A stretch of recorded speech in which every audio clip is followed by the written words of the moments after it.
అందరికీ నమస్కారములు. నమో నమః. శ్రీ గురుభ్యో నమః. Today is another good day, the fifth day of our classes on Vedas, Vedangas and Dharma Shastras by Dr. Krishna Murari Tripathi ji. Today is the fifth day. Now let us start the session with Vande Mataram and then Prarthana. Chala Chittibabu garu, please. Vande Mataram Vande Mataram सुजला सुफला मलयज शीतला सस्य श्यामला मातरम वंदे मातरम शुभ्रज्योत्स्ना पुलकितयामिनीं पुल्लकुसुमिता द्रुमदलशोभिनीं सुहासिनीं सुमधुरभाषिणीं सुखदां वरदां मातरं वंदे मातरम् वंदे मातरम। नमस्कार। వందే మాతరం. ధన్యవాదములండి చల్లా చిట్టిబాబు గారు. Now let us request Hiren Parekh ji to chant Prarthana, please. Let's meditate for 1 minute and then do the prayers.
Om Harihi Om.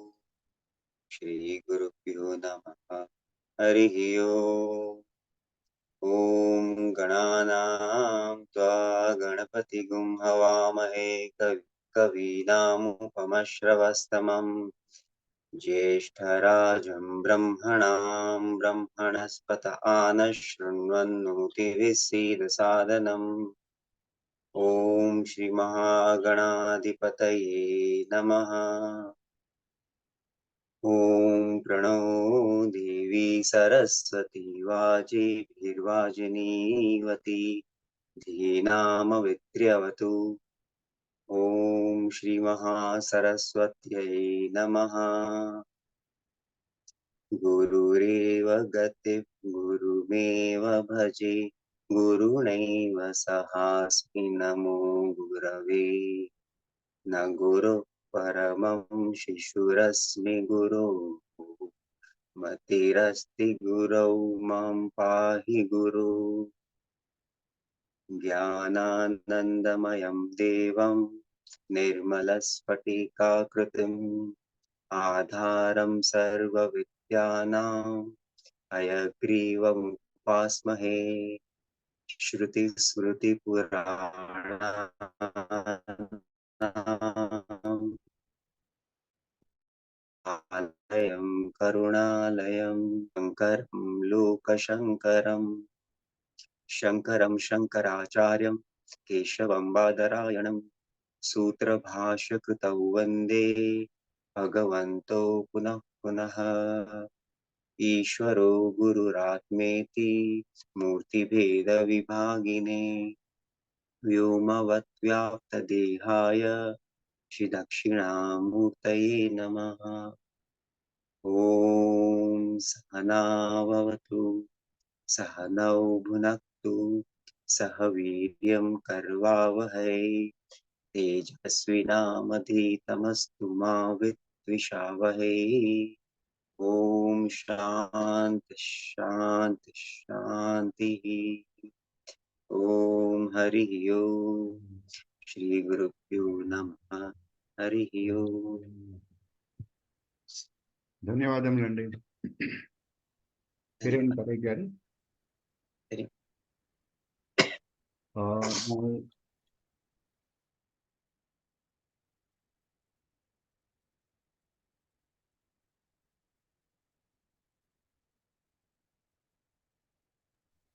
Tripathi ji has not come.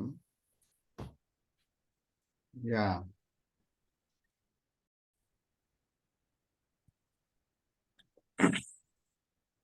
I request Krishna Murari Tripathi ji to start the session, please. ॐ विश्वं दर्पणदृश्यमाननगरी तुल्यन्निजान्तर्गतम् पश्यन्नात्मनि मायया बहिरिवोद्भूतं यथा निद्रया यः साक्षात् कुरुते प्रबोधसमये स्वात्मानमेवाद्वयम् तस्मै श्रीगुरुमूर्तये नमः इदं श्रीदक्षिणामूर्तये।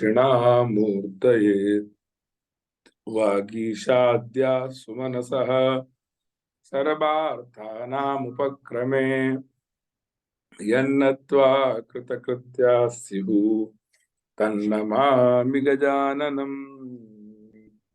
सर्वेभ्यो नमो नमः। We welcome you all. So today we are going to learn about the Vedangas, and in Vedangas, Jyotish Shastram and Kalpa Shastram. So let's go through the PPT. We have Dharma Shastras also to cover. Okay.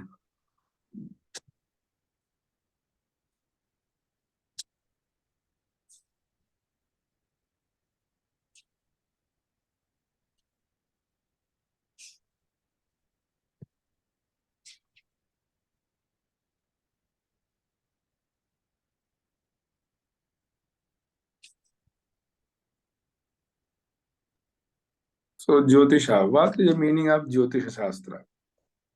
Jyotish Shastra is the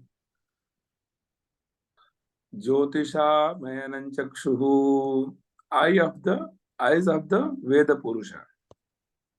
Jyotish Shastra is the eyes of the Veda Purusha. And the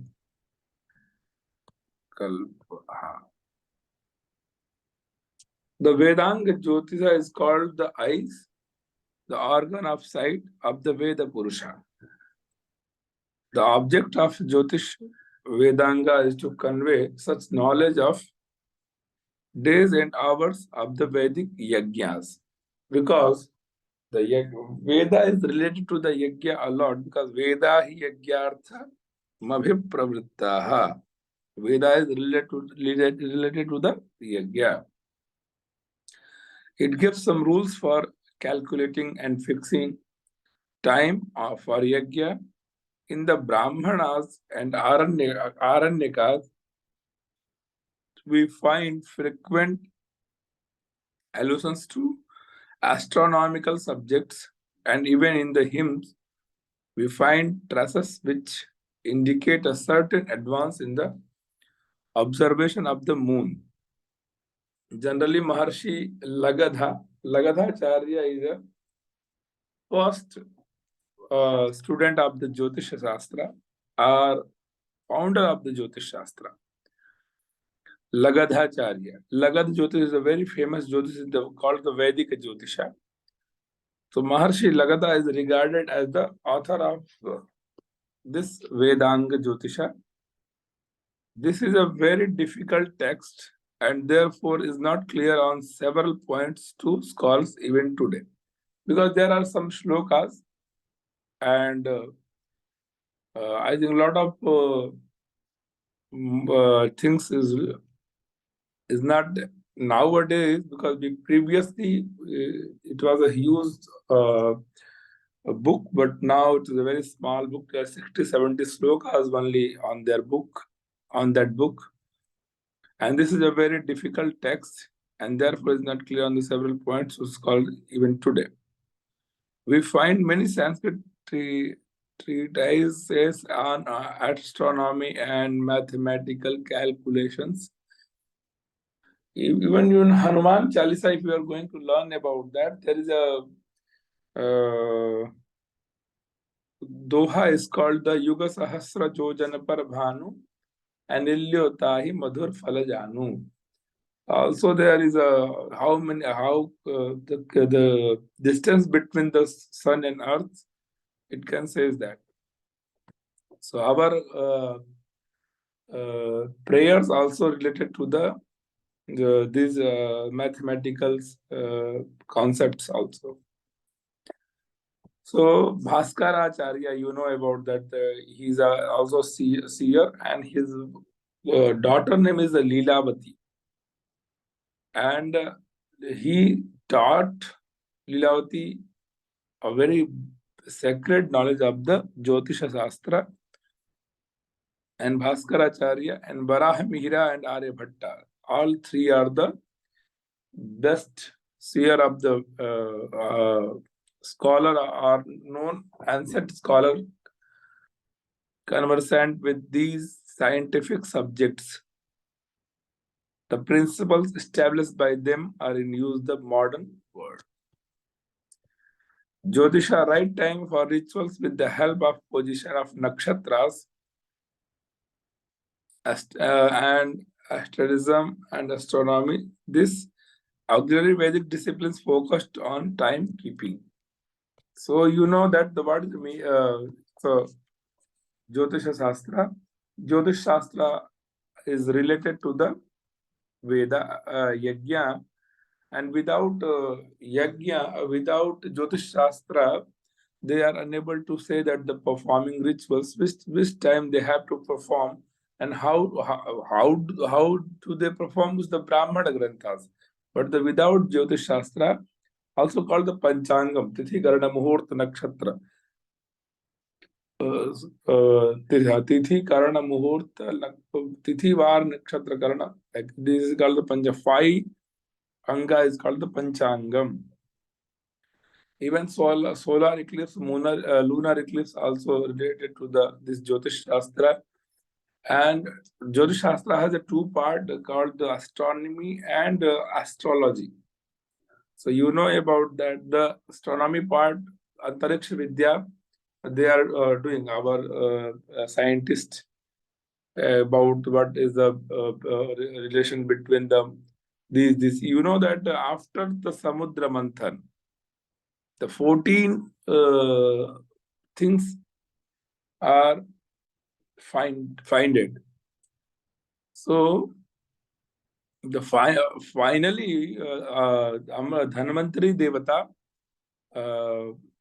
come 14th Ratnam of the Samudra Manthanam, and he gave the Amrit for the Deva.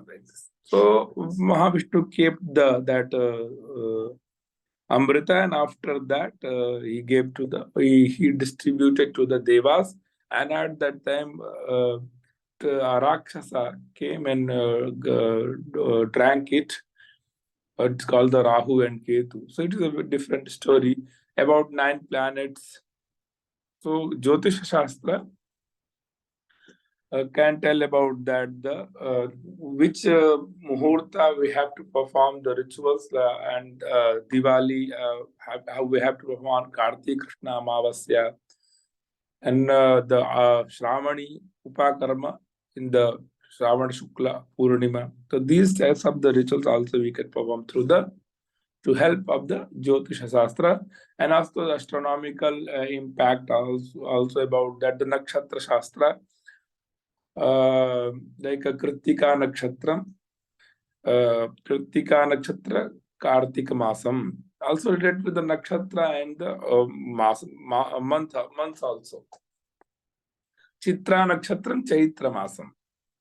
Pushya Nakshatra, Purva Shadha Masam.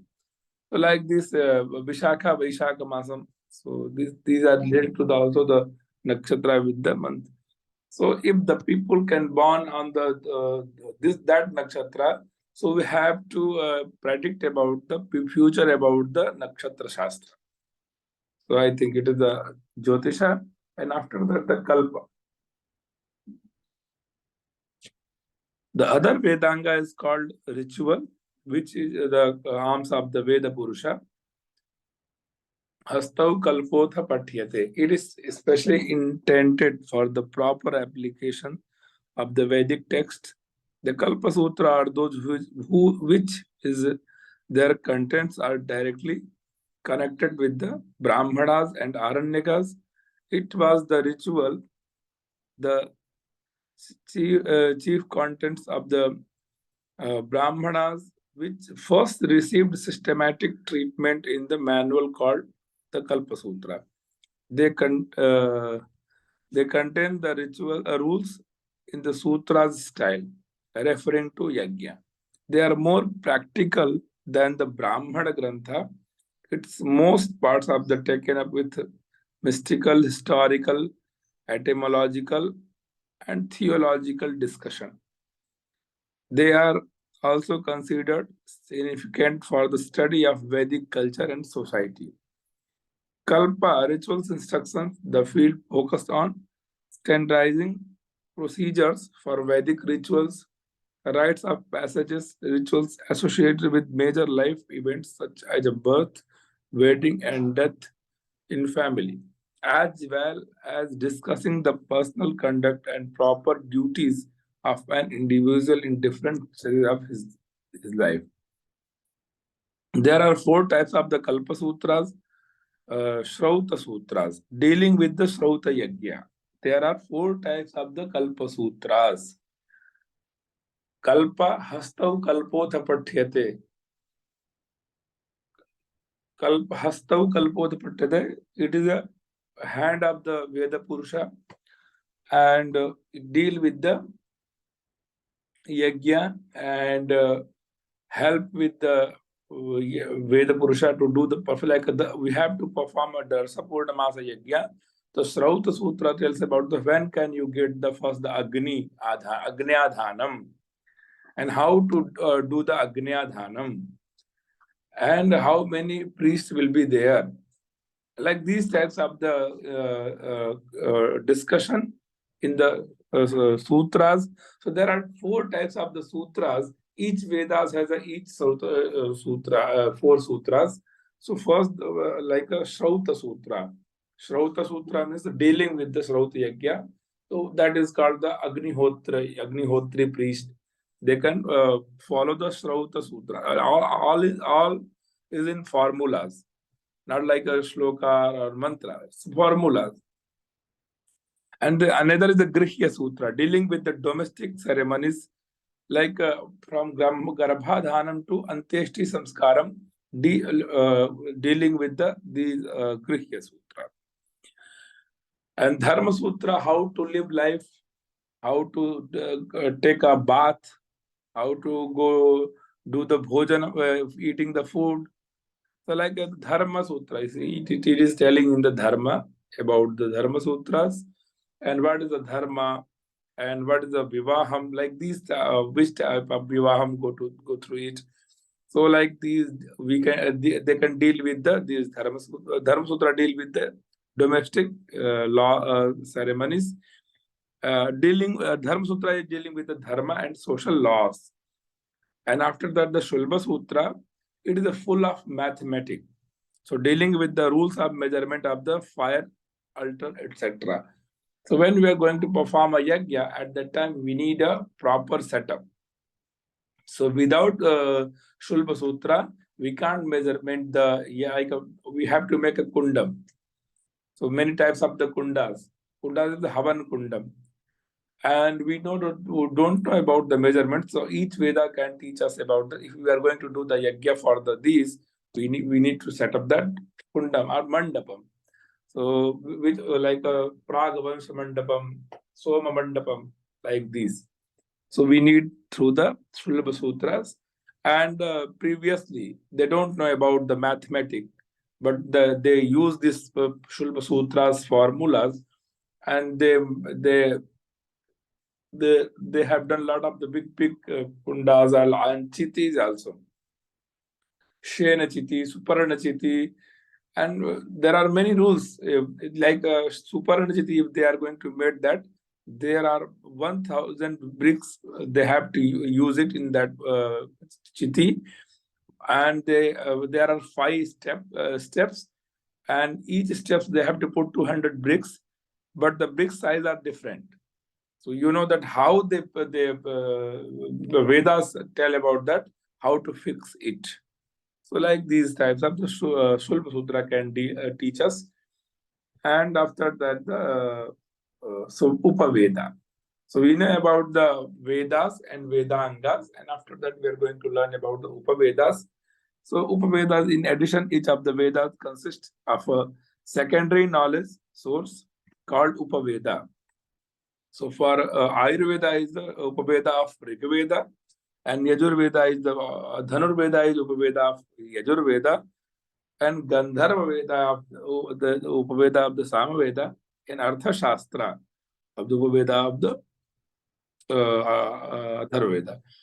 In Ayurveda, Charak and the Sushrut, they are a very big Vaidya of the Chikitsa Ayurveda Shastra, and it tells about how do we deal with our bodies and how to maintain our Vata, Pitta, Kapha. If our body is related to the Vata, then we should have to take care of the food, Vata related food, or we have Pitta, then we have to take care of the Pitta. So it's like our Charak and Sushruta tells about our health life. So it is related. So Ayurveda and Dhanurveda for the fighting style learned, they are learned, and the Gandharva Veda for the Sangeeta and Artha Shastra for the economy. So like these things, so we know about that, and then I think we have it is clear about the Vedas, Vedanga, and the Upaveda, Artha Shastras.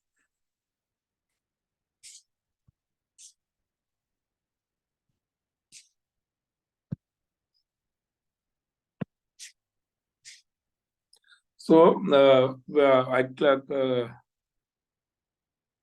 we learned about the Vedas, just the introduction about the Vedas and Vedangas and Artha Shastras. Now we are going to learn about the Dharma Shastra.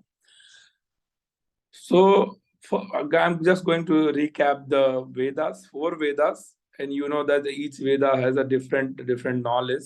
So Rig Vedas had Stuti of the Devas, and Yajur Veda teaches us the how to perform rituals, and Samveda for the Sangeeta Shastra, also it is called the Stuti, and Atharvaveda, medicinal things we can learn through the Atharvaveda. And after that, the Vedangas can deal with the, can help to know about the meaning of the Vedas, our pronunciation of the Vedas. So we need Siksha, Kalpa, Vyakaran, Nirukta, Chanda, and Jyotisha. And after that, the Upaveda, so Ayurveda, Dhanurvedas, and Gandharveda, and Artha Shastra. So I think it is these are the principle of the learning of the Vedas. So introductions, you know that if we are going to talk about each sections, it will take a lot of time. So एक कहानी है ना कि जब हम अग्नि जलाते हैं एक चिंगारी निकलती है, बस दो चीजों के घर्षण से एक चिंगारी निकलती है, और बाद में वो अपने अपने बल से वो ज्वाला बनता है।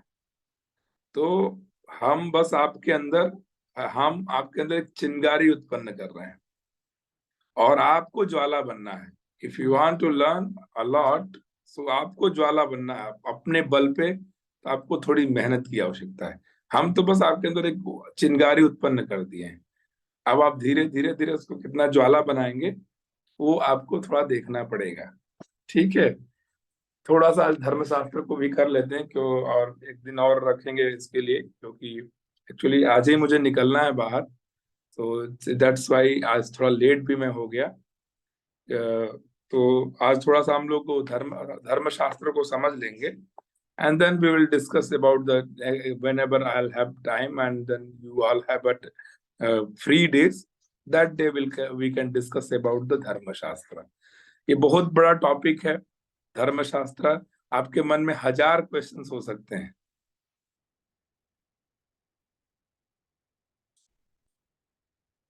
ठीक है, सो 1000 क्वेश्चंस है और होंगे, क्योंकि धर्मशास्त्र ऐसा है, वेद में ही इतने क्वेश्चंस आपको हो गए, तो धर्मशास्त्र में तो होना ही है, क्योंकि वो तो ऑर्डर कर रहा है कि करना ही है आपको, कोई ऑप्शंस नहीं है वहां पे। इसी कहा जाता है ना कि जो शासन करे वही धर्म है। अब देखिए इसकी एक शुरुआत ही कर देते हैं इंट्रोडक्शन से। जब राजा जब कोई बनता है तो उसके ऊपर एक उसका पुरोहित होता है, एक पंडित वहां बैठा रहता है। तो जब सारी सेरेमनी पूरी होती है तो राजा वहां पे जाता है, अपने पंडित को प्रणाम करता है और हम लोग क्या बोलते हैं, कॉन्ग्रेचुलेशंस। हम लोग तो यही ना सबको बोलते हैं, अरे आप तो बन गए प्रधानमंत्री, आप तो बन गए। अभी तो क्या हो गया कि ब्राह्मण लोग इन राजलोगों के पीछे पीछे घूम रहे हैं, लेकिन जब प्राचीन काल के जो सीयर्स थे, जो ऋषि थे, वो कभी नहीं घूमते थे, उनके पास ये लोग जाते थे। तो जब जाते थे तो वो बोलते थे कि उनको एक आदेश देते थे, सत्यम वदा धर्मंचरा, ठीक है, फिर स्वाध्यायान मा प्रमदः, फिर उसके बाद से वो एक मोर होता है ना, मोर का जो पंख होता है उससे उसके पीठ पर ऐसे मारते थे और बोलते थे कि धर्म दंडोसी, जब तुम ना अपने मार्ग से भटक जाओगे, तुम सबके ऊपर शासन करो, उसके एक दंड देते हैं। तो कॉन्स्टिट्यूशनल लॉ उसके हाथ में होता है, तो किसी के ऊपर भी शासन कर सकता है, क्योंकि वो राजा है। लेकिन राजा जब गलती करेगा तो उसको कौन दंड देगा, तो धर्म दंडा। तो बोले कि जब तुम गलत होगे तो ये धर्म तुमको दंडित करेगा। तो ये सोचिए, तो धर्म का दंड बहुत तगड़ा दंड होता है, ईश्वर का दंड उसे कहते हैं। तो धर्मशास्त्र को चलिए समझते हैं थोड़ा सा हम लोग भी कि धर्मशास्त्र किसे कहते हैं। तो धारणा धर्म इत्याहु धर्मो धारयते प्रजा, जिसको हम धारण करते हैं उसको धर्म कहते हैं। सो सामान्य तौर पर कुछ ऋषियों ने बताया कि धर्म किसे कहते हैं। तो धृति ही क्षमा दमोस्तेय शौचमिंद्रिय निग्रह धीर विद्या सत्यम क्रोध दशकम धर्म लक्षणम। उन्होंने कहा कि 10 प्रकार के धर्म होते हैं।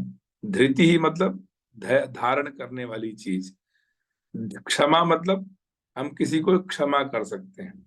दमः मतलब किसी के क्रोध को शांत कर सकते हैं। ये उन्होंने कहा कि 10 प्रकार के लक्षण, लेकिन इन्होंने अभी भी धर्म को क्लियर नहीं किया। ये डिफिनेशंस है, लेकिन धर्म के बारे में अगर सही से कहा जाए तो धर्म के बारे में कहा गया विहित कर्मजन्य धर्म और निषिद्ध कर्मजन्य अधर्म। If we are going to know about the dharma, so first we have to understand the adharma. Without adharma, we don't know about the dharma. So अगर हमको धर्म को जानना है तो अधर्म को भी जानना पड़ेगा।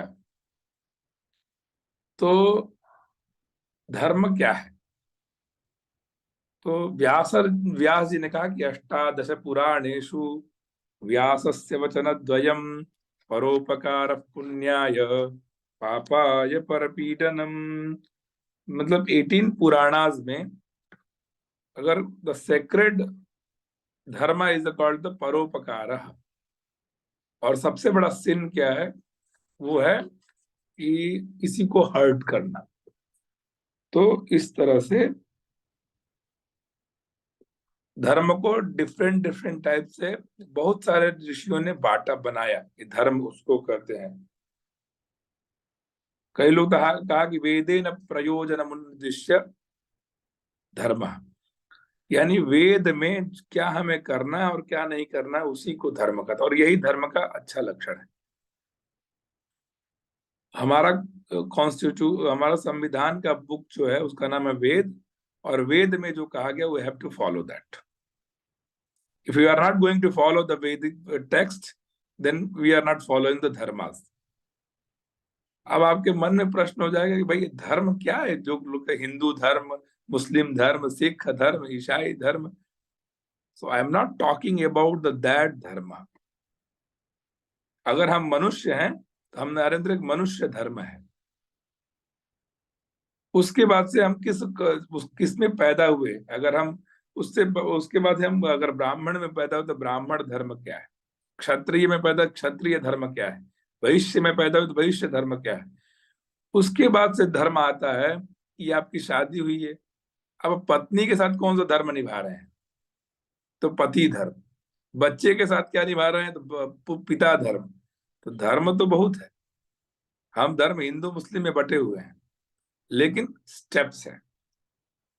पहले हम अपना तो धर्म निभाएं कि हम क्या धर्म। तो धर्म का सामान्य लक्षण होता है एक लॉ जिसको हमें फॉलो करना है, जिसको हमें धारण करना है।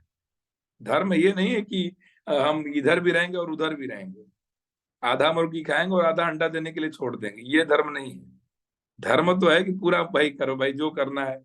शाकाहारी बनना है तो शाकाहारी पूरा बनो, और मांसाहारी बनना है तो पूरा मांसाहारी बनो, और वो भी गलत है। वो धर्म ये नहीं कहता कि ये आप करिए, उसने एक वाक्य लिख के छोड़ दिया। अब आपका मन है, स्वतंत्र भारत के आप नागरिक हैं, करना है तो करिए, नहीं करना है तो मत करिए। वो थोड़े प्रेशर करने जा रहा है कि नहीं नहीं बेटा कर लो कर लो कर लो, नहीं करोगे तुमको दिक्कत। उसने यही लिख दिया अगर आप नहीं करेंगे तो आपके साथ ऐसी चीजें होंगी। अब आप कहते हैं आप समर्थ हैं पैसे से, आपका मनी है, और आप कहते हैं कि ऐसी तैसी भाई धर्म की हम तो अपने अनुसार जिएंगे, हम इतने बड़े बने क्योंकि हमने इतना मेहनत किया, इतना पढ़ाई किया, और मैं इतना आगे ऊपर आया। लेकिन धर्म तो दो तरह से फल देता है। एक फल होता है ऐहिक, एक होता है आमुष्मिक। ऐहिक मतलब इस लोक में मिल जाता है, और आमुष्मिक मतलब वो तो बढ़ता जाता है और एक बार फूटता है किसी जन्म में। तो बोलते हैं कौन सा पाप किए थे कि ऐसा हो गया मुझे। तो इसीलिए समझना पड़ता है कि जो हम पुण्य कर रहे हैं वो भी खाली नहीं है, और हम पाप कर रहे हैं वो भी खाली नहीं है, वो भर रहा है। कभी कभी वो फल इसी लोक में मिल जाता है, और कभी कभी फल वो किसी और लोक में मिलता है।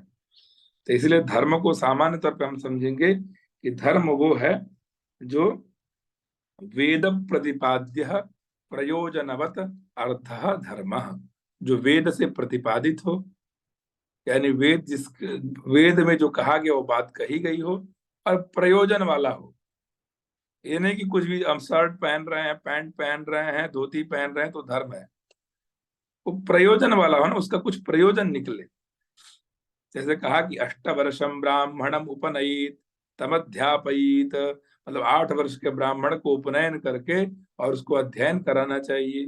भाई इसका प्रयोजन है, वो ब्राह्मण वेद पढ़ेगा, वेद पढ़ने के बाद से इस संसार में जिसके जिसके मन में समस्याएं होंगी जीवन के सनातन धर्म के ऊपर, वो उत्तर देगा। प्रयोजन है, तो भाई प्रयोजन वाला भी होना चाहिए, वेद से प्रतिपादित होना चाहिए, और प्रयोजन और अर्थ, उसका कुछ अर्थ निकले, अनर्थ ना हो। अर्थ मतलब पैसा नहीं, अर्थ मतलब उसका मीनिंग नहीं, अर्थ का यहाँ पे ये अर्थ है, अर्थ और अनर्थ। जैसे अब आप लोग कहेंगे आपने कल तो मना किया था इस विषय पे, चलिए हम उस विषय पे चर्चा कर लेते हैं। शेने ना भी चरण यजेत, एक कर्म है मारण मोहन उच्चाटन और अभिचार कर्म।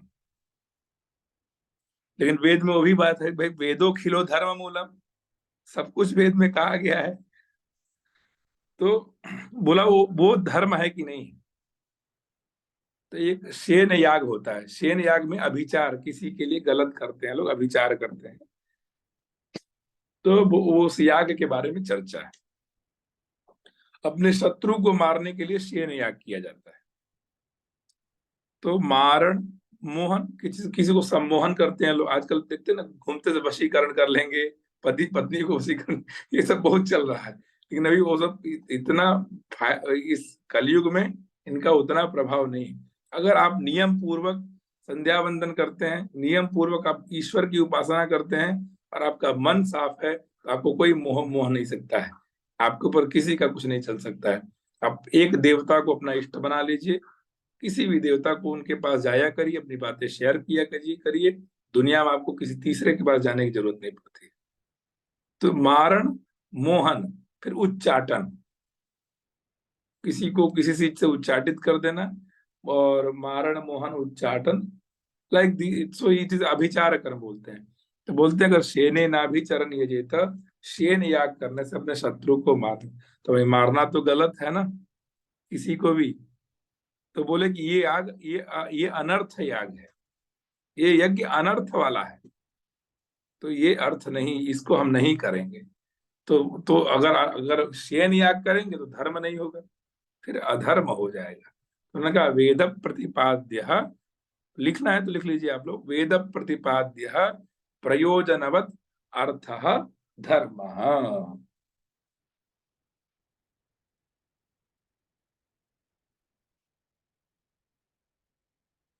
तो वेद प्रतिपाद्य है मतलब प्रयोजन क्या है कि स्वर्गादि फल की कामना, स्वर्गादि मतलब सेल्वेशन, मोक्ष की कामना। तो मोक्ष की कामना करने के लिए वेद में जो प्रतिपादित विषय है उनको हमको जानना। तो कई लोग कहते हैं कि यज्ञ करके स्वर्ग मिलेगा, मतलब मोक्ष मिलेगा, और कई लोग कहते हैं कि अपना जो धर्म में रहते हुए जिएंगे वो उसमें हमको स्वर्ग की प्राप्ति हो जाएगी। तो अपना अपना जीने का स्टाइल है, और लोग जीते हैं, ठीक है, तो उसमें कोई आपत्ति किसी को नहीं होनी चाहिए। भाई वेद तो कह दिया कि अग्निहोत्रम जुहुयात स्वर्ग काम, अग्निहोत्र करेंगे तभी आपको मोक्ष है, स्वर्ग मिलेगा। तो लोग के मन में हो गया तो हम भक्ति ना करें, हम अग्निहोत्र करें, पूरी दुनिया अग्निहोत्र करना शुरू कर देती है। लेकिन वो एक फल है, क्योंकि कि बिना फल के कोई आगे नहीं बढ़ता है। हम किसी को अगर फ्रूट्स नहीं दिखाएंगे, अब देखिए मनुष्य तो इतना स्वार्थी व्यक्ति होता है कि उसको कुछ ना मिले तो किसी भगवान के पास भी ना जाए।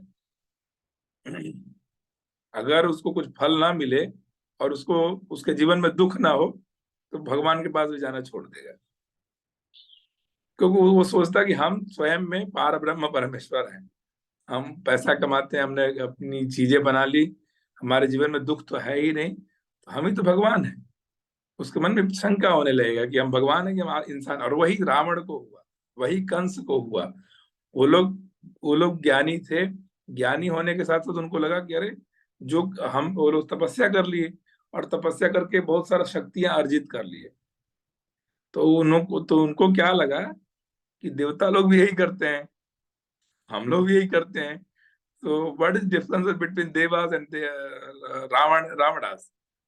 तो उन्होंने कहा, तो उन्होंने मारना शुरू कर दिया। देवता सबको हेल्प करते हैं, और वो लोग सबको मारना शुरू किए, अपनी इच्छाओं की पूर्ति करना शुरू किए, और फिर उनका भगवान ने कमंड तोड़ दिया।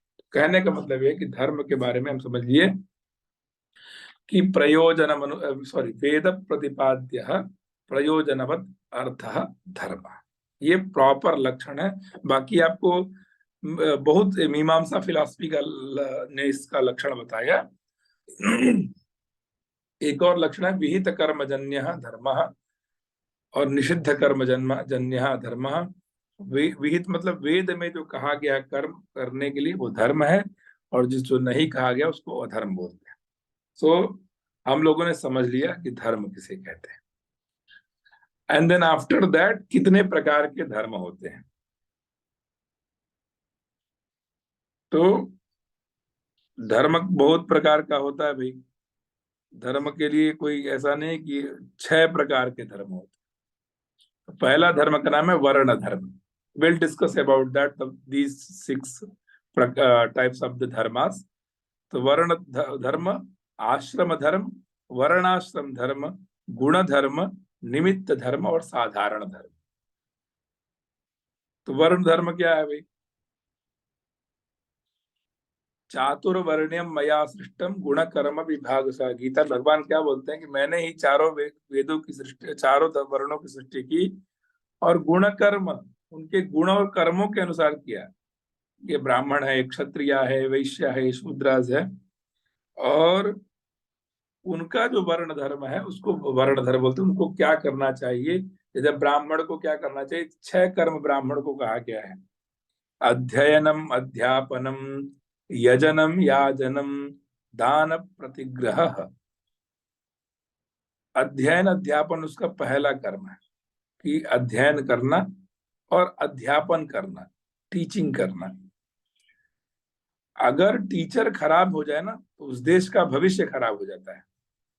और टीचर कैसे होता है? टीचर तो अंदर स्वीट पॉइजन का काम करता है।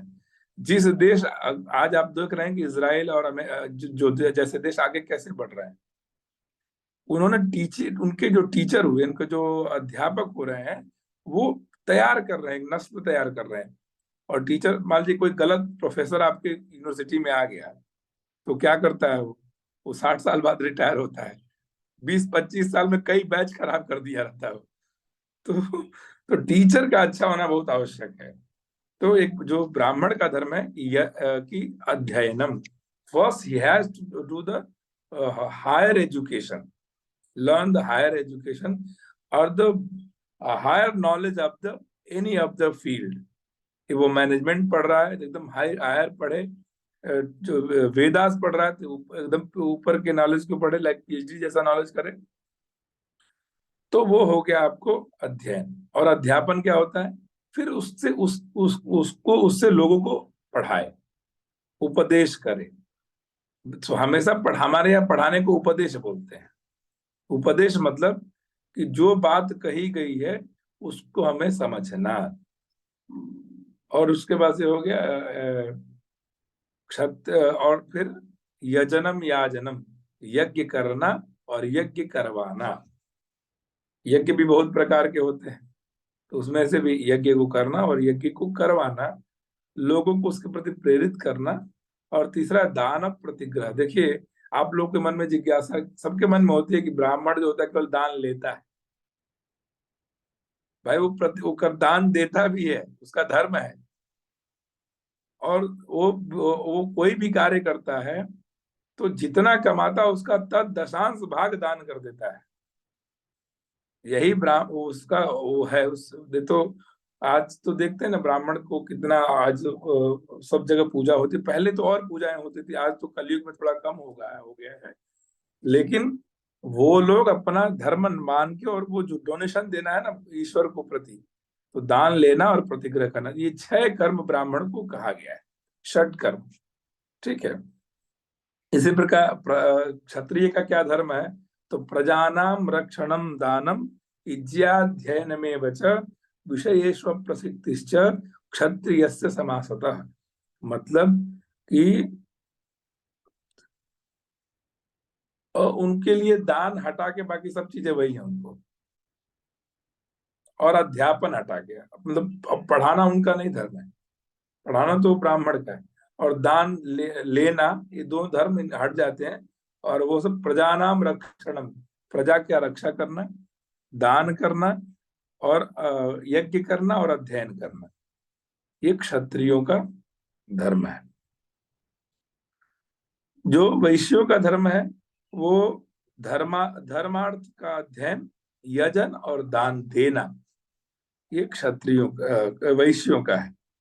और इस प्रकार से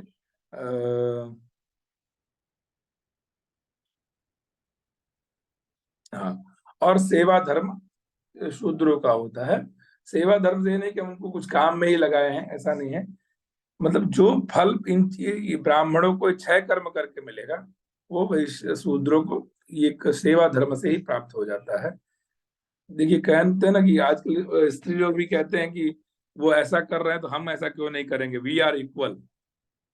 सो हम भाई, हमें करें, सामान्य तौर पर संतान उत्पन्न करना है, वो गुण स्त्रियों में ही है, वो पुरुष कितना भी चिल्ला ले नहीं कर सकता है। तो जो जिसकी एलिजिबिलिटी है उसके अनुसार वो धर्म हमारे ईश्वर के द्वारा निमित्त है और कहा गया है। अगर हम अपने मन से उसके बारे में चलेंगे तो हम कहीं ना कहीं समस्या से ग्रस्त होंगे। तो ये सामान्य तौर पर हमने आज ब्राह्मण वर्ण धर्म की चर्चा की, वर्ण धर्म, फिर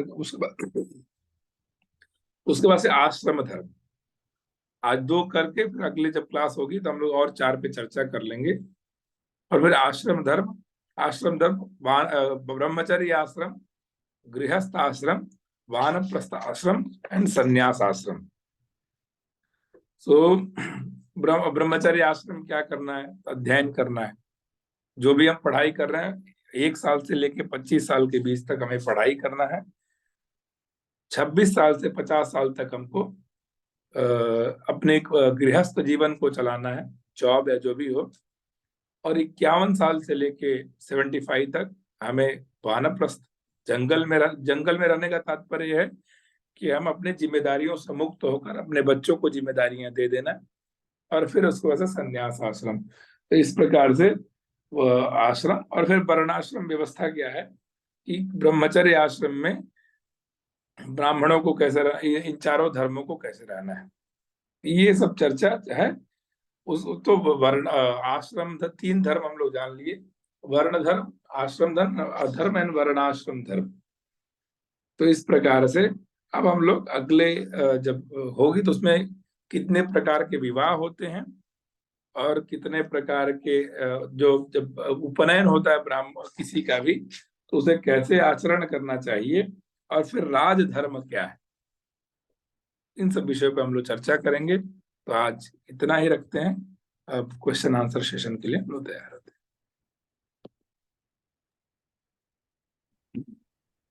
ధన్యవాదములండి. बहुत अच्छा रहा आज का session. We will plan for one more whenever you are free. We will be in touch. One more session for review of all the topics which we have gone through. Now we thank you for giving time for question answers. That is more important for us because we have something which if we go home with a lot of doubts, we will not be satisfied. बापा जी, आप अपना question बताइए. Namaskar. जी नमस्ते. My point is that as we have discussed, the Brahman will learn and teach one of his dharma, and Kshatriya will not teach. So my question, in that sense, how Kshatriya will learn their own duties, because the duties of Brahman not covered under Kshatriya work. This is one. ब्राह्मण I am mixing, please. This is one point. Another point, under the present circumstances, there is job crisis, and at the same time, we are having to fulfill our needs. Now we cannot segregate our job as per our Brahman, Kshatriya, Vaishya like that. In that case, how the dharmas are being fulfilled? Please. So there are two questions. So I'm going to answer your first question.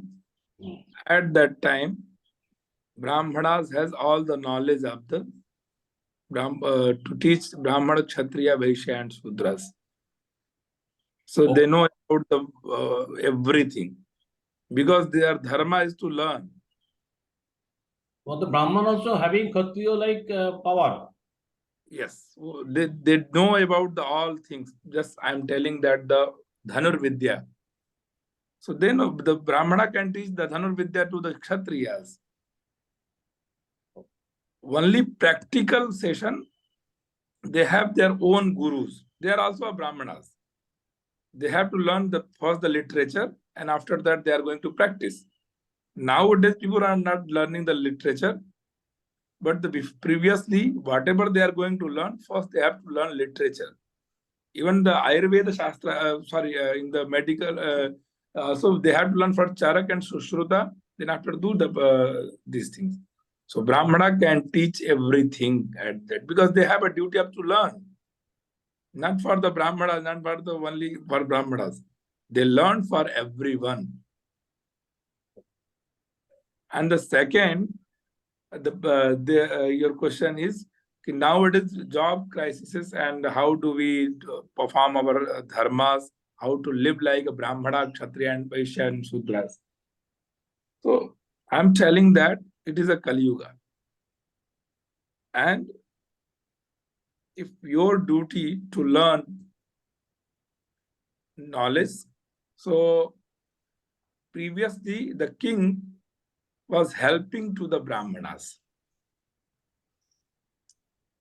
अगर ब्राह्मण को अपनी बेटी की शादी करनी होती थी, राजा उनको बहुत सारा धन देता था कि तुम करो. बट नाउ इट इज ब्राह्मण को कुछ नहीं देता है government. So how to so they have to perform they have to do the jobs. They have to search. But संध्या वंदन तो कर सकता है ना. वो 1 घंटे आधे घंटे काम है. अभी भी आप तमिलनाडु में चले जाइए, बड़ी बड़ी कंपनियों को CEO, CFO, they have after the retirement and before the retirement, first they have to complete their Vedic education, and then after that they go through the job. They do the like MBA, BCom, MTech, BTech, like this education. So ये नहीं कि हम नहीं कर सकते हैं. We have a choices. जब हमको सब चीज होगा तभी करेंगे, ये तो हम नहीं कर सकते हैं. जॉब क्राइसिस है, फिर भी तो देखिए डिमांड तो अभी भी है ना, कि वेद को जानने वाला कोई है तो नासा भी बुला रहा है. डिमांड तो अभी भी है ना. अभी भी देखिए, हम सामान्य बात कर रहे हैं, हम तो पूरे वर्ल्ड में ट्रैवल करते हैं. यूएस में कम से कम 50,000 पंडित खाली मंदिरों में पूजा कर रहे हैं. 50,000. Okay, thank you. Now it is clear to me. And thank you very much for your clarification, whatever I have asked. Yes. Very specific. Thank you. Okay. Mahalakshmi ji. Namaste, Guruji. Actually, it's not regarding any doubt. I want to learn Varna Dharma slokas you have recited just now. Can you make us available the audio recording?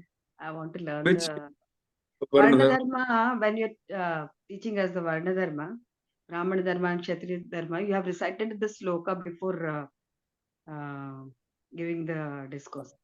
So can you make us available the slokas and all, whatever you have recited in the audio form?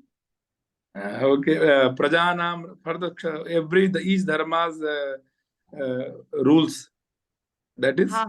Yes, Guruji. I want actually, when you're reciting, I'm not able to write to make the notes and all. Is it possible for you? If it is possible, any audio recording, can you send us? I will send you, but do you want now? Not now, sir. Later. Okay, I'll do that. But the sloka is for the rules of the Brahmanas and Kshatriya and Vaishya. Yes, Guruji. Yes. Okay. Okay. Thank you, sir. धन्यवाद. आप आपका audio बाबूजी या colonel बाबूजी या मुझे भेज देंगे, हम पोस्ट कर देंगे. Okay. or you can just recite now, since the video will be with them. It is as good as the audio. नहीं, मैं भेज दूंगा बाद में. Okay. There are two questions in the chat box. One question is there dharma, yoga dharma? युग का कुछ धर्म है क्या? हाँ, उसका भी है. धर्म मतलब बता दिन, धर्म किसे कहते हैं? धर्म वही है जिसको हम धारण करते हैं. तो युग धर्म भी हम धारण ही करते हैं. स्त्री धर्म भी है, पुरुष धर्म भी है, बालक धर्म भी है. धर्म तो बहुत है. बोलते ना, दिस इज अ युग धर्म. ने क्या करें, ये तो कलयुग है, यहाँ पे तो कुछ हो ही नहीं पाएगा. तो युग धर्म है भाई. सतयुग होता तो सभी लोग पूजा पाठ करते, सभी लोग पढ़ाई करते, सभी तो. अभी तो ये तो कलयुग है भाई. यहाँ पाप चारों तरफ बैठा हुआ है. हम अगर ध्यान लगाते हैं पूजा में तो ध्यान कहीं और चला जाता है. What can we do? So it is a युग धर्म. मतलब है कि करना है या नहीं करना है? करना ही है. चाहे कोई भी. देखिए, वेदास आर इटर्नल. क्यों हम बोलते हैं? क्यों सतयुग में भी वो सेम रूल्स रखा था, कलयुग में भी सेम रूल्स रखा है. तो रूल्स में कटौती नहीं है. अब हम जंगल में चले गए, पानी वहां कम है, तो हम थोड़ा थोड़ा पानी पिएंगे. धर्म तो माने करना ही है. सतयुग में बहुत अधिक करते थे. अब देखिए, एक एक साल के यज्ञ होते थे सतयुग में. 17 याग होता था, एक एक वर्ष चलता था. और नियम में रहते थे लोग. वो धोती पहन के, और बाहर का नहीं खाना, प्रातः काल से लेकर रात्रि तक पूजा करना. अभी कह दीजिए, कहेंगे लोग कि हमारा घर कौन चलाएगा? तो अभी एक दिन का तो कर सकते हैं ना.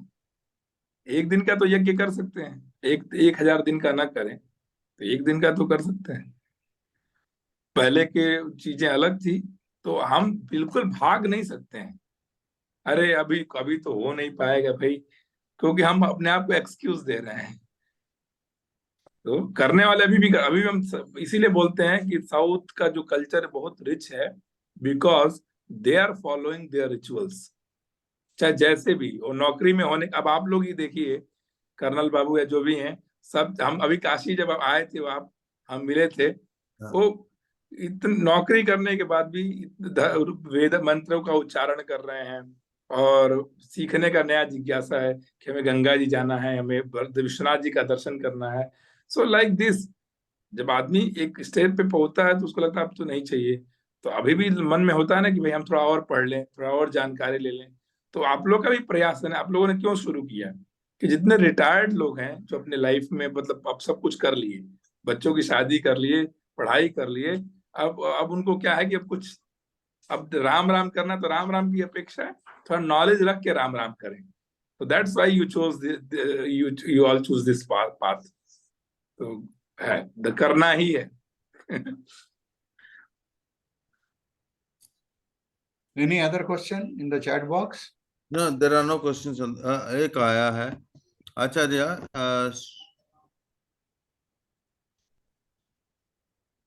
Acharya Sriram Sharma of Shanti Kunja said, हम बदलेंगे, युग बदलेगा. Is it correct? वो तो गायत्री परिवार वाले हैं, श्री राम शर्मा आचार्य. अच्छा अच्छा. Okay. There are no other messages. Okay, Pantal Garu, I will unmute you, then you can speak. Namaste, Guru Garu. नमस्ते. I read in one of the book that one kalpa is a day for Brahma. Okay, that's another one. And in daily pujas, the sankalpa, Svetavaraha kalpa, like that we are reciting. And now this kalpa deals with rituals. That's not what we learned this from lessons. Is there any difference between the kalpa, one day for Brahma, and Svetavaraha kalpa, and this kalpa what we have decided? Yeah, this is a different. This is a kalpa means the sutras, and that is the two yuga of the Brahmas, one ahoratram.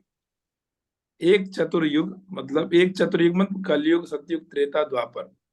4,32 lakhs days for the one yuga, one चतुर युगा। तो 2 चतुर युग का एक दिन, ब्रह्मा का एक दिन और रात होता है, ठीक है, और 2 कल्प का एक दिन ब्रह्मा का होता है, एक रात होता है, एक दिन रात होता है। तो एक कल्पा में अभी श्वेत वाराह कल्पा है, ठीक है ना, और 14 मनवंतर होते हैं। तो वैवस्वत मनवंतर है, 14 मनवंतर में अभी वैवस्वत मनवंतर है। तो लाइक दिस, ठीक है। हम जब संकल्प ही बोलते हैं ना, तो बोलते हैं ना कि श्वेत वाराह कल्पे वैवस्वत मनवंतरे अष्टाविंशतितमे कलियुगे। अभी कलयुग चल रहा है, कलि प्रथम चरणे, और कलयुग का प्रथम चरण चल रहा है। तो लाइक 4 चरण है इसमें। तो लाइक दिस, हम जब भी संकल्प बोलते हैं तो ये सब बोलते हैं। तो ये कल्प और वो कल्प दोनों में अंतर है, ठीक है, okay. There is one question in the chat box. Yeah, there is a question on the chat box. What are dharmas of Vaishyas? वैश्य के लिए क्या धर्म? वैश्य के लिए जो धर्म है कि यजन, दान और धर्मार्थ अध्ययन, धर्म और अर्थ का अध्ययन। अर्थ मतलब वो कौटिल्य का अर्थशास्त्र उसको पढ़ना पड़ेगा, तभी तो बिजनेस करेगा। तो अर्थ का अध्ययन, तो धर्मार्थ यानी धर्म का अध्ययन, अर्थ का अध्ययन, ठीक है। और वो दान, यजन करना, याज्ञ करना और दान देना, ये उसका धर्म है। मतलब मैं आप लोग को सामान्य सामान्य बता रहे, इसके अंदर जाएंगे तो और भी उसके खुलेंगे नॉट्स, लेकिन सामान्य उसके, जैसे ब्राह्मण के 6 हैं, इन लोग के 4 हैं, किसी के 3 हैं। तो ब्राह्मण का बस एक ही 2 धर्म जो है, ये दान लेना और उसका पढ़ाना, ये उसी को करना है, ठीक है। और दान लेना और दान देना भी, और लोगों में वो कम है, बाकी सब सेम ही है लगभग, ठीक है। वेद का अध्ययन ब्राह्मण भी कर सकता है, क्षत्रिय भी कर सकता है, वैश्य भी कर सकता है, लेकिन उतने रूल्स के अनुसार रहना पड़ेगा जो रूल्स होता है। उपनयन तीनों का होता है, ठीक है, और विवाह तो सभी का होता है। तो ठीक है। Okay, Bapaji, you want to ask one more question? Yes. My question is that, not a question, queries. Actually, we are seeing that in Kali Yuga, almost everything is not in proper line. And we are always telling that in Kali Yuga, we have to bother all these things. Next, which Yuga will come? And if we want to change this Kali Yuga to any better Yuga, what we can do? Is there any way? Or we have to accept whatever is going on? How do we change, you know that हम लोग अपने आप को change नहीं कर पाते हैं। तो इतने लोग इस युग में रहते हैं, तो हम दोष क्या देते हैं कि ये तो कलयुग है। हम ही लोग तो, अभी देखिए अभी क्या हो रहा है, आदमी जानवर को खा रहा है, कुछ दिन बाद आदमी को खाना शुरू करेगा। तो युग का धर्म मतलब कलयुग को हम अपने अंदर चेंज लाएंगे तो चेंजेस हो सकता है। हम अपने चेंज लाएंगे, फिर सोसाइटी चेंज करेंगे। अभी जो वैदिक गुरुकुला चल रहा है, वो क्या हो रहा है, वो पहले खुद पढ़ रहे हैं, and after that they will change the society कि we should have to do this, this is a dharma, this is अ अधर्म। अभी भी चेंजेस हो रहे हैं, लेकिन कितना कर पाएंगे आप। मुंडे मुंडे मतिर भिन्ना, कुंडे कुंडे नवम पया, सबका दिमाग अलग काम करता है, किसी को आप एक काम में बांध नहीं सकते हैं। तो सबका तो ट्राई करिए, हम सब भी आपके साथ हैं, और सभी लोग को ट्राई करना चाहिए कि अपने अगल बगल की सोसाइटी तो चेंज हो जाए, जबरदस्ती नहीं, उनको उसका लॉजिक बताइए, जीने का तरीके का लॉजिक बताइए, और अगर वो फॉलो करते हैं तो वेलकम है उनका। Is it applicable to all over the world or only for India? देखिए, हम हमेशा पूरे विश्व का बात करते हैं। अच्छा, हम भारत देश तो इसलिए है कि भाई भा मतलब ज्ञान, और रत, जो ज्ञान में रत रहे वही भारत है। तो यहाँ तो ज्ञानी लोग पैदा हो ही जाते हैं, लेकिन ये लोग के यहाँ पे तो समस्या थोड़ी अब बढ़ रही है। पूरे विश्व की बात है, पूरे विश्व को चेंज करना है। okay, thank you. Okay, Hiren, Yeah, Namaskaram Guruji. सो प्रश्न ये है कि उपनिषद जैसे कि हर कोई पढ़ सकता है, बट अभी ये कलयुग में क्या उपनिषद सारे लोग पढ़ा भी सकते हैं? जैसे कि चिन्मय मिशन में क्या चलता है कि लोग पढ़ने बहुत सारे आते हैं, जो ब्राह्मण नहीं है वो भी आते हैं, उसके बाद संन्यास लेके वो लोग भी पढ़ाना चालू कर देते हैं। सो ये क्या सही होता है कि सिर्फ जो जन्म से ब्राह्मण है वही पढ़ा सकता है? वो उस तरीके का मान्यता है? देखिए, मान्यता जैसा कुछ है नहीं, लेकिन वो उपदेश है। तो उपदेश जो भी हम बहुत हमारे मन में प्रश्न होता है, लोग कहते हैं कि ये लोग भेदभाव करते हैं, they are doing the discrimination, but we are not doing any discrimination. जैसे आई एम टेलिंग दैट कि उपदेश करने का अधिकार किसको है? उपदेश मतलब वो ब्राह्मण जन्म से नहीं, जन्म से ब्राह्मण है और उसने पढ़ाई नहीं किया है तो फिर क्या उपदेश करेगा? पहला पहला क्वालिटी है कि जब ब्राह्मण कुल में पैदा होना है, पहला एलिजिबिलिटी।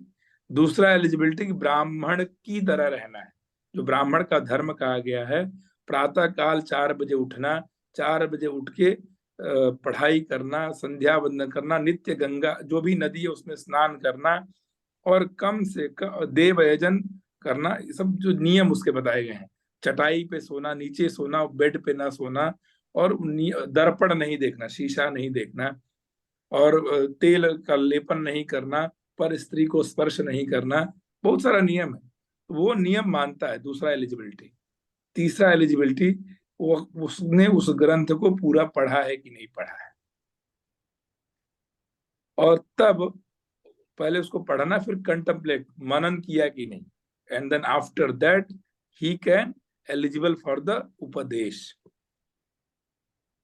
अदरवाइज लोग दे रहे हैं तो उसके लिए क्या, वो गलत है। सन्यासी को उपदेश करना वर्जित कहा गया, समझ चाहिए।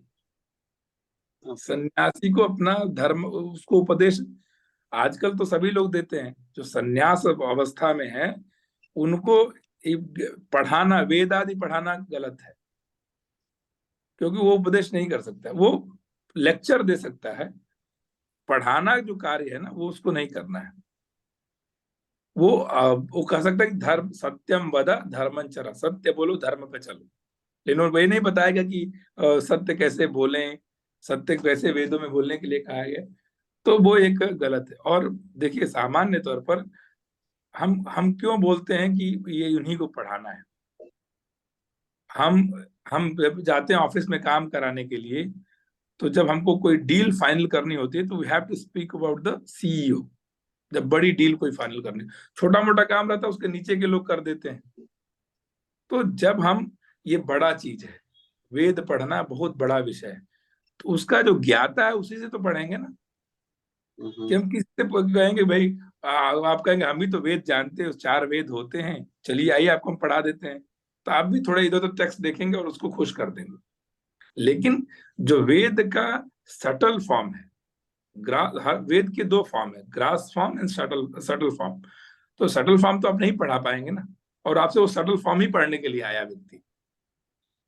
तो ग्रास फॉर्म आप पढ़ा दिए कि वेद में तो ऐसा कहा गया है, वेद में तो ऐसा कहा गया है, जितना गलत गलत विषय है वो सब ला के रख देंगे, क्योंकि आपने क्या किया, कमेंटेटर या इंग्लिश जो कमेंट्री करते हैं वो उनकी बातें पढ़ी और आपने ला के डाल दिया। हमारे यहाँ तो शास्त्रार्थ होता है ना, शास्त्रार्थ, स्पिरिचुअल डिबेट्स। वो क्यों होते हैं? आप जैसे लोगों के मन में प्रश्न होते हैं, उन प्रश्नों को सबके सामने रखा जाता है और वेद के अनुसार उत्तर दिया जाता है।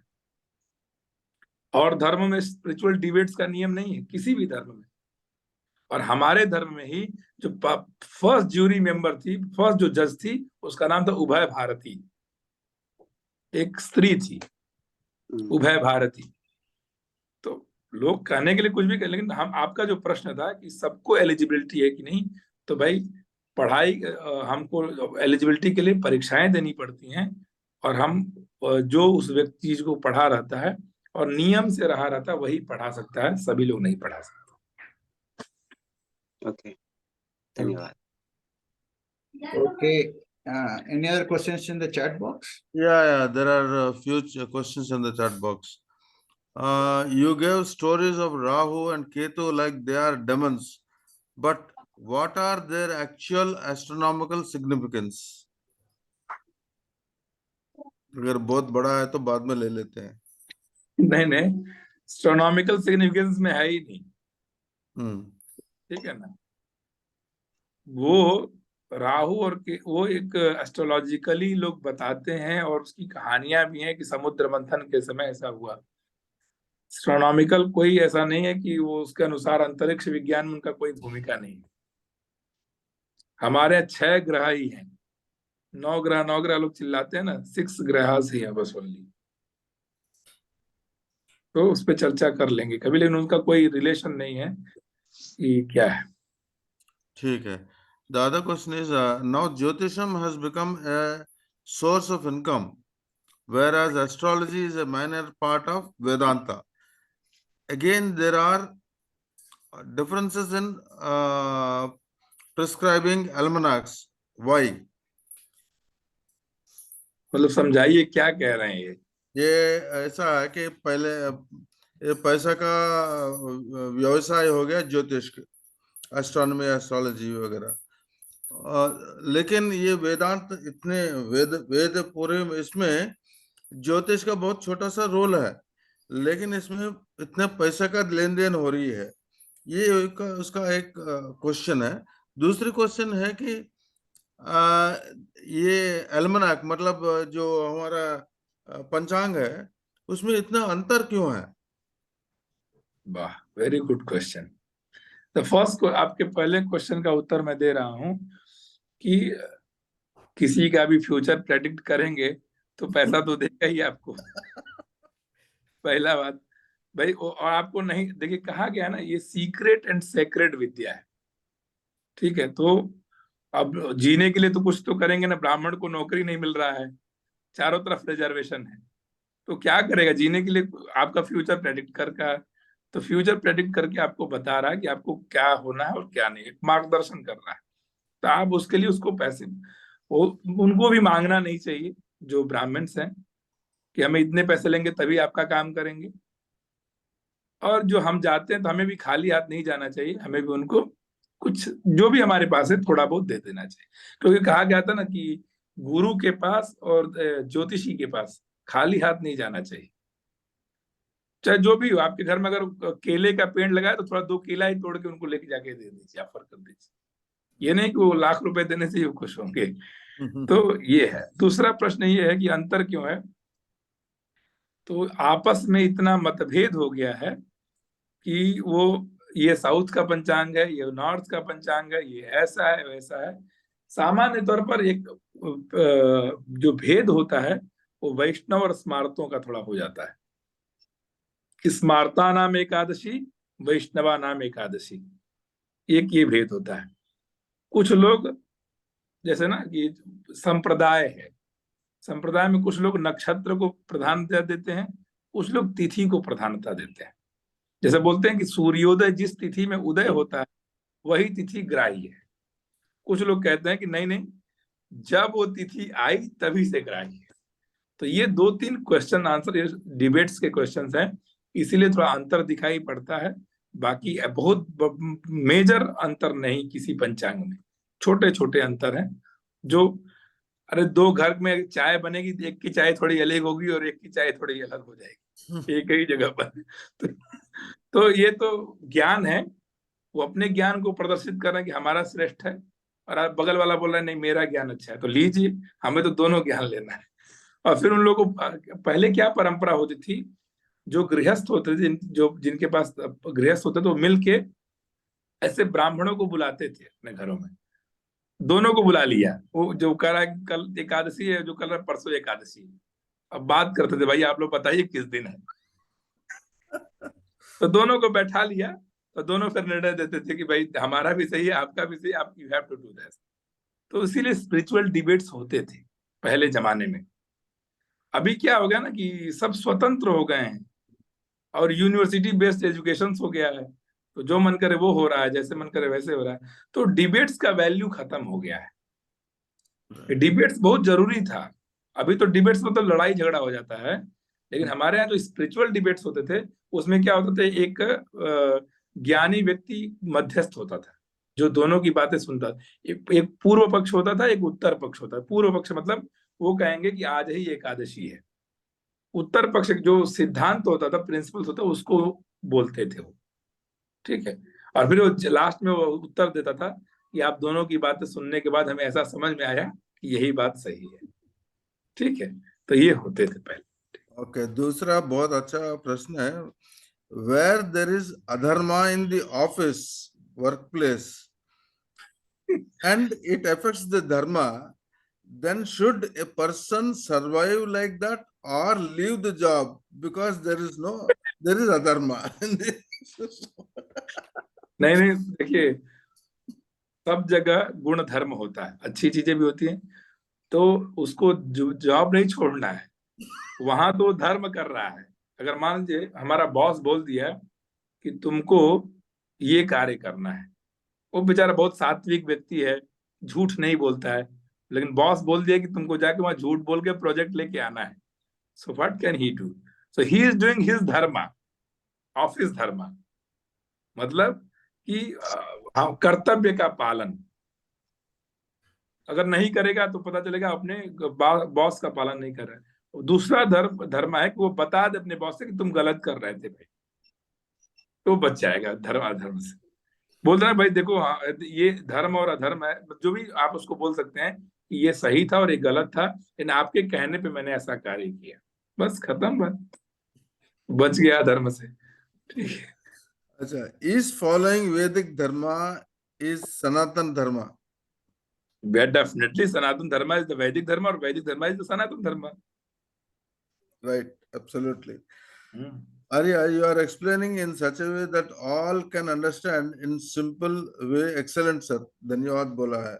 जितना Okay. मुझे आता है मैंने लोगों से सीखा है, और आप लोग को पढ़ा पाए, पढ़ा क्या मतलब एक डिस्कशन हुआ, इसीलिए मैं क्वेश्चन आंसर सेशन रखता हूँ कि आप इंटरेक्ट होंगे हमसे, कि हमसे पूछ सकते हैं।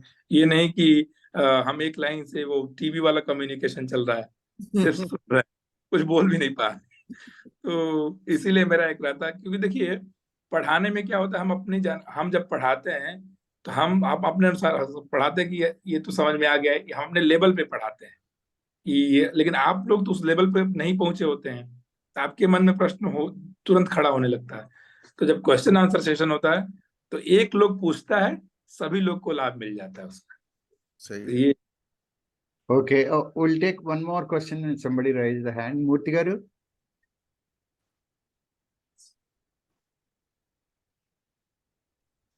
Unmute करिए. Okay. Namaste ji, Guru ji.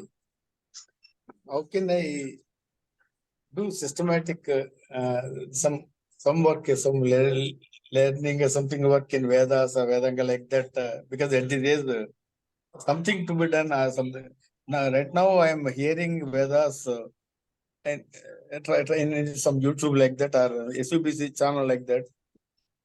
नहीं, What do you suggest for systematic learning to some extent? I suggested you about the two portal, Vedic Heritage Portal. अगर बाबूजी, अगर आपके पास कंप्यूटर है तो स्क्रीन शेयर करके इन लोग को अभी दिखा भी दीजिए, अगर शेयर कर सकते हैं तो, अगर आपके पास लैपटॉप है तो। ठीक है। नहीं तो फिर बाद में कभी, वैदिक हेरिटेज पोर्टल, वैदिक हेरिटेज पोर्टल हम बता देंगे। हाँ, उसमें एकदम सेक्शन ही है वेदास का पूरा, वो उसमें मैंने काम किया है पहले, इसलिए मैं आपको मालूम है मुझे उसके बारे में पूरा। ठीक है, और धन्यवाद। देखिए आप मूर्ति जी, आप क्यों पढ़ना चाहते हैं वेदा? Our duty is to learn Vedas like that. That's what I think. तो ठीक है, तो आप जो कर रहे हैं वो अच्छा ही कर रहे हैं, और उसको पढ़िए विथ मीनिंग पढ़िए, तब आपको और अच्छा लगेगा। जो भी जैसे आप क्या करें ना, स्टार्ट करिए छोटे छोटे सूक्तों से। दुर्गा सूक्त में क्या लिखा है, पुरुष सूक्त में क्या लिखा है, नारायण सूक्त में क्या लिखा है, मन्यु सूक्त में क्या लिखा है। हाँ करेक्ट, है वैदिक हेरिटेज पोर्टल ओपन करिए। Which one? This. Okay.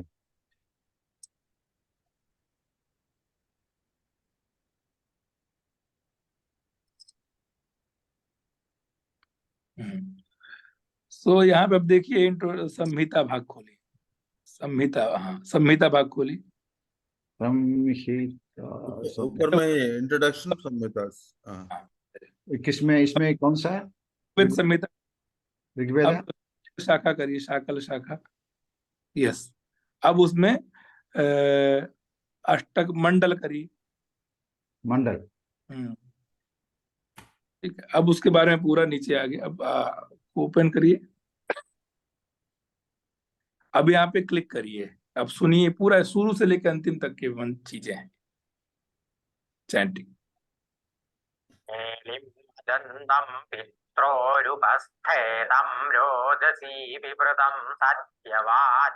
इस तरफ चारों वेद का है इसमें, ठीक है ना, पूरा।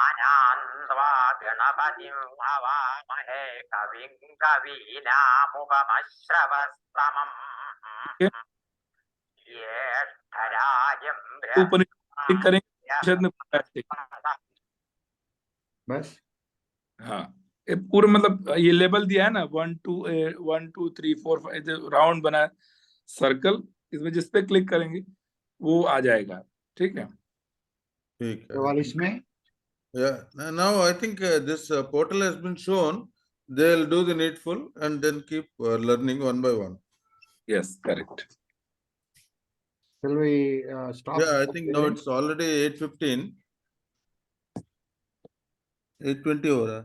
Okay, thank you so much, Krishna Murari Tripathi ji. Your name itself is so great. सभी को जिन्होंने पढ़ा मेरे से और समझा, और हम आशा करते हैं कि आप लोग अपने जीवन में नए नए चेंजेस लाएंगे। एंड हम लोग प्लान कर रहे हैं कुछ बड़ा करने के लिए, तो आप लोग को सबको उसका लाभ मिलेगा। तो कंटिन्यू जुड़े रहिए, जुड़े रहने में बहुत भलाई है। ठीक है, थैंक यू।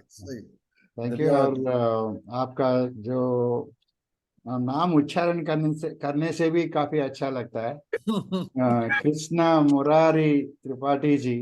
तो इससे अच्छा क्या होगा? बट ये पहले step, first step itself is good. Yes, तो आपको क्या बुलाते हैं? मुरारी बुलाते हैं, कृष्ण जी बुलाते हैं? क्या बुलाते हैं? हाँ, कृष्णा, कृष्णा, कृष्णा बुलाते हैं। Okay Krishna ji, thank you so much. And we will look for one more session on Saturday morning or Sunday morning, anytime. I'll tell. This month or next month? I'll tell. Yeah. Okay. Now, Colonel ji, 1 second. Namaste. Please tell Krishna Murari ji that we are coming to Kashi. Can you Kashi please ji, tell? हाँ, Yeah. हमारा VSS का तरफ से ये अपना एक क्या बोलते हैं, सभ्य हैं, 2-3 सभ्य हैं, उधर आ रहे हैं। आइए। ललिता जी है, Lalita ji is our secretary of VSS, and also she is conducting this webinar courses. She will be there for this Kotilinga Sthapanam. अरे वाह, तो आप आइए, हम तो हैं ही। आपको जो भी हेल्प चाहिए, will do that. And she is the organizer there of she is coming as an organizer there, so she will be there for about 10 days, I think, and she will get in touch with you. Good. Definitely आइए। I will give you your number to her. Okay, thank you. Anybody visiting Kashi, please meet Krishan ji, Krishna Murari ji. I will say Murari is more exciting for me. Whatever you can say, sir. You all are आप भगवान ही हैं, तो हम हैं, और आप लोग का जो भी सबका ब्लेसिंग्स है। देखिए, हमको ये विद्या आती है, तो आपको कोई और विद्या आती है, तो कोई बड़ा छोटा नहीं है। आप लोग वय में भी वृद्ध हैं, और आपके जीवन के बहुत सारे एक्सपीरियंसेस हैं, बहुत अनुभव है, तो आपसे हमें सीखना है। आप सभी से हम तो नॉलेज शेयर के छोटे बच्चे की तरह, आप लोग को भी कुछ ऐसा हमारे अंदर देना है, तो आप लोग दे सकते हैं। हम सभी को प्रणाम करते हैं। आप जितने लोग पढ़ने के लिए, सभी को दिल से प्रणाम। धन्यवाद Murari ji. I have to ask you one question. एक क्या है, हम 10 दिन वहाँ पे एक बहुत बड़ा इवेंट है, सारे देश से 70 कंट्रीज से बहुत ज्यादा लोग आ रहे हैं, बहुत ही मठाधिपति आ रहे हैं, और कोई और अलग लोग भी आ रहे हैं, और सेलिब्रिटीज सभी आ रहे हैं। ये क्या है, आपको भी मैं एक दिन बुला सकते हैं क्या वहाँ पे? बिल्कुल। काशी हाँ, हम कांची मठ के पास है, 1 कोटि लिंग का अर्चन अभिषेक वो सब होता है, इसलिए मैं आपको भी बुला सकती हूँ करके आप बोल दिया तो मैं एक दिन आपका मैं आ प्लान जाऊंगा। कर सकती हूँ। घन पारायण रखिए, हम उसके बहुत स्पेशलिस्ट हैं, घन पारायण। तो गण एक, पारायण। हाँ, घन पारायण, मैं घन पाठी हूँ। ओके So ओके, धन्यवाद। will organize that like घना chanting there. So okay okay, और आपका मैं आपकी प्रोफाइल, आपका प्रोफाइल मैं कर्नल जी से मैं लेती हूँ, क्योंकि मैं वहाँ पे वो बोर्ड में मैं डाल के हाँ, आपको मैं मैं आपको दे दूंगा। आमंत्रण कर, ठीक है। ओके, मैं डेफिनेटली बहुत ही आऊंगा। धन्यवाद, धन्यवाद, अच्छा जी, बहुत ही धन्यवाद। okay, Lalita ji, thank you so much. Now we will go for Prarthana. Hiren ji. ॐ हरिः ओम् श्रीगुरुभ्यो नमः। हरिः ओम्। स्वस्ति प्रजाभ्यः परिपालयन्तां न्यायेन मार्गेण महिं महिषाः। गोब्राह्मणेभ्यः शुभमस्तु नित्यं। लोकाः समस्ताः सुखिनो भवन्तु। काले वर्षतु पर्जन्यः। पृथिवी सस्यशालिनी। देशोऽयं क्षोभरहितः। ब्राह्मणाः सन्तु निर्भयाः। अपुत्राः पुत्रिणः सन्तु। पुत्रिणः सन्तु पौत्रिणः। अधनाः सधनाः सन्तु। जीवन्तु शरदां शतं। सत्यं वद धर्मं चर। स्वाध्यायान्मा प्रमदः। मातृदेवो भव। पितृदेवो भव। आचार्यदेवो भव। अतिथिदेवो भव। सर्वे भवन्तु सुखिनः। सर्वे सन्तु निरामयाः। सर्वे भद्राणि पश्यन्तु। मा कश्चित् दुःखभाग् भवेत्। असतो मा सद्गमय। तमसो मा ज्योतिर्गमय। मृत्युर्मा अमृतं गमय। ॐ पूर्णमदः पूर्णमिदं पूर्णात् पूर्णमुदच्यते। पूर्णस्य पूर्णमादाय पूर्णमेवावशिष्यते। ॐ शान्ति शान्ति शान्तिः। ॐ हरिः ओम् श्रीगुरुभ्यो नमः। हरिः ओम्। धन्यवादः। ధన్యవాదములండి, ఉత్తమం, అతి ఉత్తమం. Thank you. Now let us recite national anthem. Challa Chitbabu garu.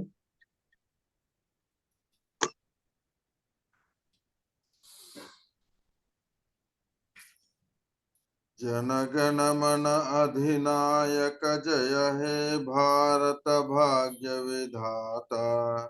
Punjab Sindhu Gujarat Maratha Dravida Utkal बंगा। विंध्य हिमाचल यमुना गंगा उच्छल जलधि तरंगा। तव शुभ नामे जागे। तव शुभ आशीष मांगे। गाहे तव जय गाथा। जनगण मंगलदायक जय हे भारत भाग्य विधाता। जय हे जय हे जय हे जय जय जय जय हे। जय हिंद। Jai Hind.